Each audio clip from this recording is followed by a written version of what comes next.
Hello, this is Mark from Acts 4:36 with another message for you this week. Didn't come up with a great title, but maybe it'll make sense to you later on. Nike, just do it. Nike, that's been their theme for, 25, 30 years now? Just do it. Swash. Many times we as Christians, we get hung up on details. We need information. We need more than what God and His Word are willing to give us. And He's just telling us, really, just trust me, do it. And that's really what this message is about today. Just do it. I want to tell you about three people real quickly. And I want to ask you, what do these three people have in common? In John chapter 6, we have a young boy who's with a large crowd of probably 10 to 15,000 people, and they're following Jesus. And it's dinner time, and the disciples are looking for food. And this young boy is the only one in all the crowd who has a sack lunch who's willing to give it to Jesus. Crazy kid. He gave it to disciples. I don't know about that guy. He wasn't thinking too clearly that day, was he? But he did it. He did what he could. He did what his part. Maybe he thought that the disciples were going to give the lunch to Jesus, and he would have been happy to have Jesus eat it. Probably wouldn't have been too happy if Peter would have sat down and ate it by himself, but he would have been happy if Jesus would have gotten his lunch. So he did it. The second one I want to tell you about is in Matthew chapter 26. And again, we're not told who this person is. The disciple in Matthew just simply says, a certain man. A certain man. Well, Jesus was getting ready for his Last Supper, Passover, and they're coming to Jerusalem, and the disciples are wondering, where are we going to have this meal? Jesus says, don't worry about it. Just go into town, and you're going to find a certain man. And you go to him and you tell him, I'm coming to his house tonight to have the Passover. So the disciples go in town, and they find the certain man, and he's already got the upper room already prepared. The meal is all prepared, and everything is ready.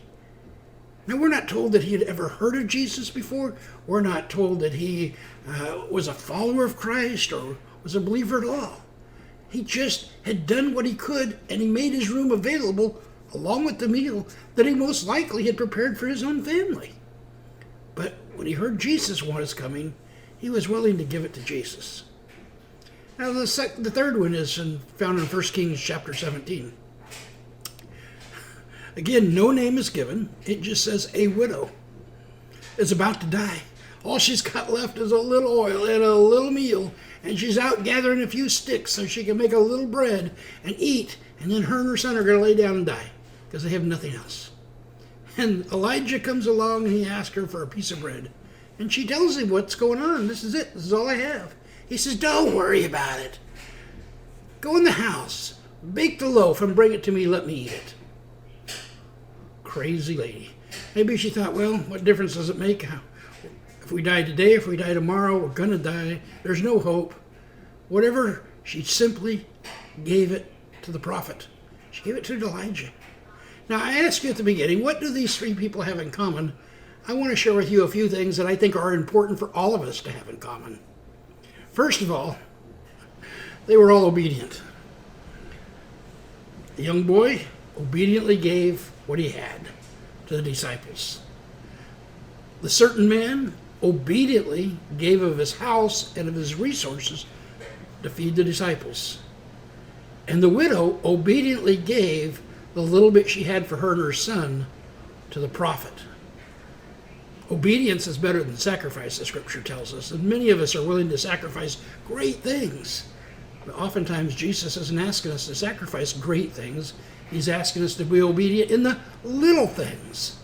A sack lunch, a loaf of bread, a dinner. Those aren't big things in the course of history, and their names aren't even mentioned. In fact, that's the second thing that I want to tell you about this.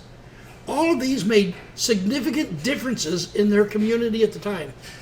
The boy with the sack lunch, obviously, 10 to 15,000 people were fed that day, and 2,000 years later, we're still talking about it.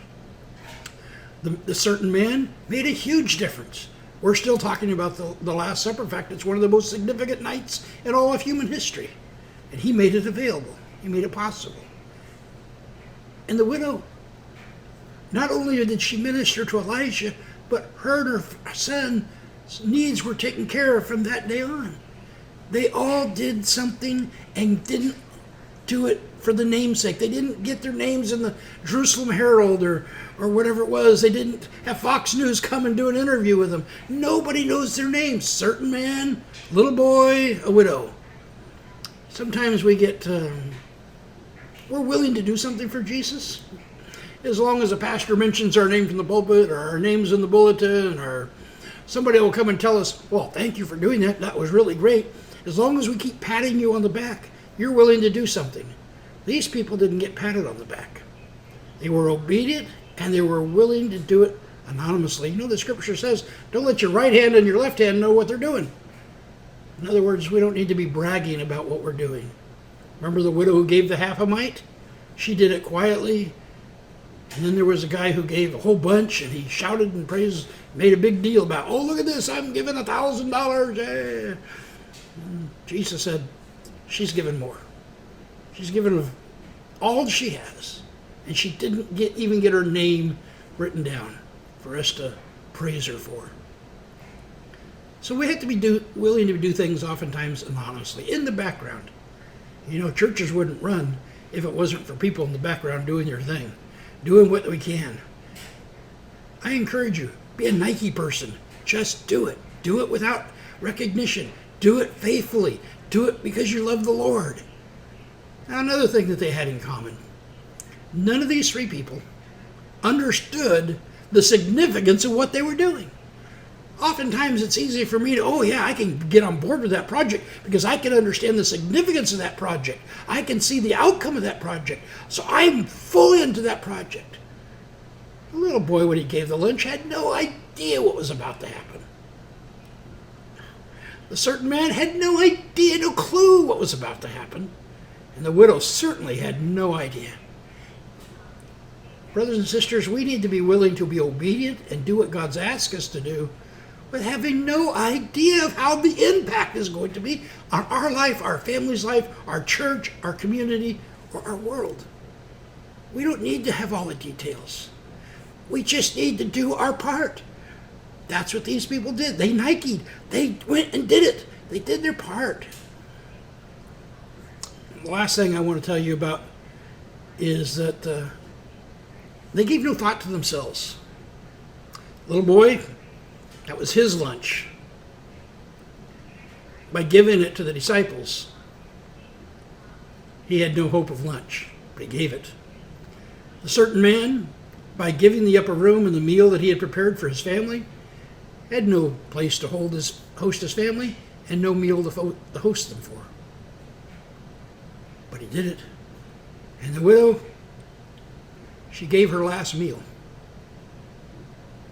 But she gave it.